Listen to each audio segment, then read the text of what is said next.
Votre grand journal du soir se poursuit sur Europe 1 avec vous, Nathalie Lévy, et avec l'interview politique. De David Doucan et son invité ce soir, Benjamin Griveaux, candidat à La République En Marche à la mairie de Paris. Bonsoir Benjamin Griveaux. Bonsoir David Doucan. Alors, le gouvernement va annoncer demain toute une série de mesures pour mieux contrôler les flux migratoires. Alors ça jouera sur l'accès à la prestation universelle maladie avec la création d'un délai de carence. Il y a l'idée de mettre des quotas pour l'immigration économique. Des mesures au fond équilibrées, pas spectaculaires. Est-ce qu'Emmanuel Macron joue un jeu dangereux en mettant ce sujet de l'immigration au cœur du débat public, mais sans annonce forte derrière pour y répondre? Je crois que la bonne nouvelle, c'est qu'on va pouvoir débattre. Chaque année, c'était un engagement qui avait été pris à l'issue du grand débat. Et qu'on va pouvoir débattre sereinement à l'Assemblée nationale et au Parlement de la question migratoire. Ce qui va éviter d'avoir beaucoup de rumeurs, de fantasmes, de fausses nouvelles qui circulent. Souvenez-vous, il y a 1 an exactement, circulait une folle rumeur sur le pacte de Marrakech qui aurait fait que 480 millions de personnes auraient débarqué du jour au lendemain en Europe. Le mettre sur la place publique, ce débat, ça permet d'objectiver les choses, de dire ce qu'est la réalité de l'immigration économique dans notre pays, quels sont les besoins qu'on peut identifier. Et c'est vrai que c'est difficile parfois d'identifier les besoins. Il y a des métiers en tension, d'autres qui ne le sont pas. Il y a des régions où il y a des besoins plus que d'autres coins du pays. Et donc cela, moi je trouve que le faire de manière transparente, apaisée, rationnelle et objectivée à l'Assemblée nationale, eh bien je crois que ça honore plutôt notre pays qu'autre chose. Marine Le Pen cet après-midi a parlé d'enfumage. C'est le risque que nos concitoyens se disent, voilà, des mesures qui sont parfois techniques, votons pour le Rassemblement national. Ce sera radical, la réponse à l'immigration. Mais la réponse à l'immigration que propose le Rassemblement national est une réponse qui n'a jamais fonctionné quand elle a été employée dans certains pays qui s'y sont essayés. La réponse, elle est européenne. Marine Le Pen ne veut pas de l'Europe.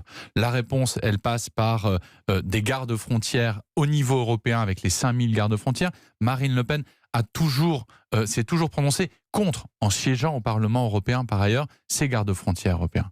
Je veux dire, le bon niveau de réponse, il est européen. Et vous le dites, c'est peut-être technique, mais vous savez, le diable se niche souvent dans les détails. Et sur cette question aussi sensible, eh bien voilà, il est normal que le Parlement puisse se prononcer et débattre librement de ces questions. Je vous lis une phrase, Benjamin Griveaux. Je ne crois pas aux politiques de quotas. Parce que on ne sait pas les faire respecter. Déciderions-nous d'avoir un quota d'informaticiens ou de bouchers? Un tel dispositif serait quasiment impossible à piloter. Qui a prononcé cette phrase? Je ne sais pas, mais je lis dans votre regard que... C'est Emmanuel Macron. C'est Emmanuel Macron en mars 2017. Il a changé d'avis, le président de la République. Vous savez, on a été confronté à des crises européennes à répétition avec les épisodes qui ont commencé dès l'été 2017 de l'Aquarius, et puis il y a eu d'autres navires avec la question migratoire posée en permanence. Il y a eu le basculement en Italie et l'arrivée de Matteo Salvini avec une doctrine extrêmement dure, et puis il y a un durcissement. Et donc, vous ajustez aussi, et c'est normal, la question, la riposte que vous avez sur cette question-là, eh bien, à l'état des pays qui sont autour de vous, de vos voisins. Parce que, à nouveau, si vous voulez faire tout seul, si vous voulez régler le problème dans les frontières de l'Hexagone, vous n'y arriverez pas.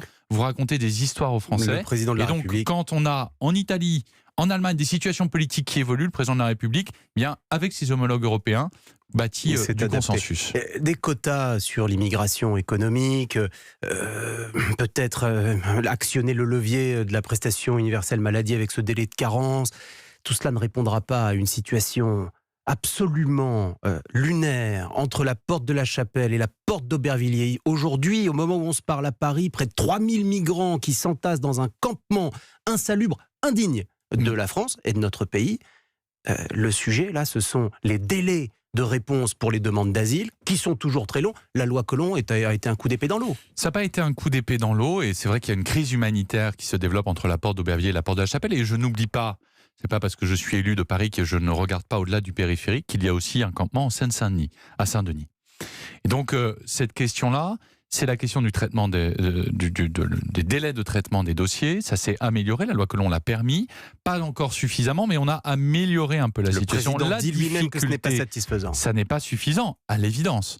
Et après, moi je le dis aussi, c'est une responsabilité qu'il faut savoir partager et arrêter de renvoyer les uns systématiquement dos à dos.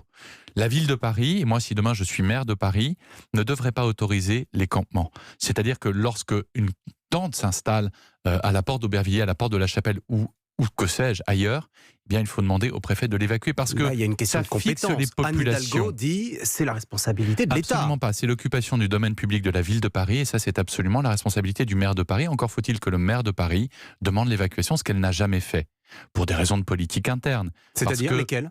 Ce sont ces accords électoraux avec les Verts et les communistes qui lui interdisent, au fond, de faire ce que tout bon maire ferait. Regardez à Benjamin Berlin. Griveaux, pourquoi les Verts et les communistes auraient intérêt à ce que des campements indignes s'installent dans Paris ? Parce que sinon, si on vous fait évacuer un campement, vous êtes taxé le lendemain matin de fascistes par les opposants politiques qui sont les nôtres au Conseil de Paris. Ce que je veux vous dire, c'est que des villes européennes, Berlin, a accueilli 1 million de migrants en Allemagne. Alors certes, 4 à 500 000 ont été renvoyés vers d'autres pays européens, mais donc beaucoup plus de migrants qu'en France. Est-ce qu'il y avait des campements aux portes de Berlin ? Non.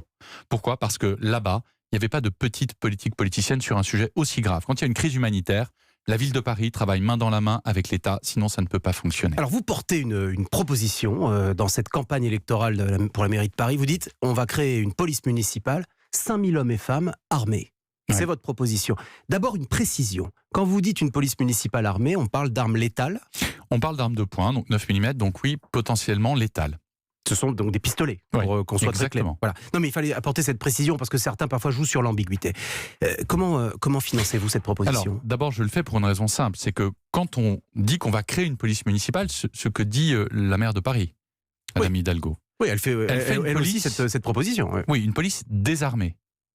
Moi, je considère qu'à partir du moment où vous mettez des femmes et des hommes sur la voie publique, avec marqué « police » dans le dos, et que vous les armez simplement d'une matraque et d'une bombe aérosol, vous n'en faites pas une police municipale, vous en faites des cibles pour le terrorisme, des cibles pour le grand banditisme. Et il y a eu des exemples par le passé de policiers municipaux, de policières municipales qui n'ont pas été en mesure de riposter. Moi, je veux protéger... Clarissa Jean-Philippe à Montrouge, on s'en souvient, en 2015, je rappelle son nom. Aurélie Fourquet, qui a été victime dans le cadre du grand banditisme Redouane Faïd, etc.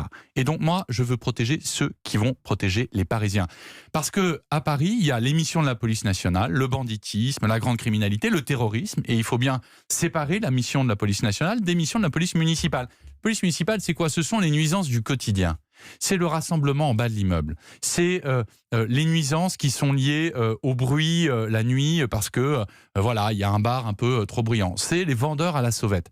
Toutes ces missions qui occupent la police nationale aujourd'hui, alors qu'elle devrait occuper la police municipale et donc libérer du temps de police à la police nationale. 5000 hommes et femmes. Donc c'est remettre de l'ordre dans l'espace public, ce sera ça le rôle de la police municipale parisienne. 5000 hommes et femmes d'ici la fin de votre éventuelle mandature, c'est ça ? C'est sur 6 ans. On a aujourd'hui 3200 personnels de sécurité, une part d'entre eux avec une formation, parce que évidemment je les arme avec des armes létales, donc des pistolets pour parler concrètement.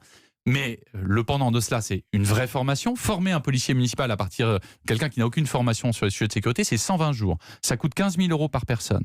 Et puis moi, je souhaite également qu'ils aient chacun un équipement, c'est une caméra piéton, pour qu'on puisse observer les modes d'intervention. Et ça permet aussi à nos concitoyens de se dire que la police municipale ne fait pas n'importe quoi, qu'elle agit dans un cadre légal, dont je rappelle par ailleurs que c'est l'État qui autorise le port d'armes et certainement pas le maire de Paris. Coût global de cette proposition ? Le surplus, c'est-à-dire passer 3200 personnels à 5000, c'est 80 à 100 millions d'euros. Sur un budget de la ville de Paris qui approche les 10 milliards, qui approche les 9 milliards. 9 milliards d'euros. Benjamin Griveaux, Cédric Villani, c'est terminé ? Il n'y a plus de rapprochement envisageable ? Ça n'est pas vrai, nous avons des divergences, et elles s'expriment sur des sujets, mais dont je ne considère pas qu'elles sont insurmontables pour demain porter une alternative à la politique conduite par Madame Hidalgo. J'ai entendu Cédric Villani dire publiquement, dans différentes émissions, qu'il avait une adversaire qui était Anne Hidalgo. Voilà un autre point commun, au-delà des convergences de fond. Et donc, vous savez, il fait sa campagne. Un ralliement n'est plus possible, Benjamin Griveaux. D'abord, moi, je suis un optimiste par nature. Mais il va y avoir un problème de compte de campagne assez rapidement. Vous le savez. Jusqu'à quand peut-il se rallier si vous souhaitez toujours qu'il se rallie à vous ? Vous le savez, je suis un optimiste et moi, je veux convaincre sur le fond. Je proposerai au mois de novembre un contrat de mandature sur des valeurs, des projets et une méthode. et je verrai à ce moment-là qui souhaite au fond m'accompagner dans l'aventure collective qui est en train de se bâtir autour de ma candidature. 2 maires d'arrondissement m'ont rejoint, une de gauche, une de droite. Benjamin Griveaux. Donc vous voyez, nous travaillons à ce rassemblement. Benjamin et j'y Griveaux, suis concentré. toujours optimiste. Merci, Merci à vous. d'avoir accepté mon invitation.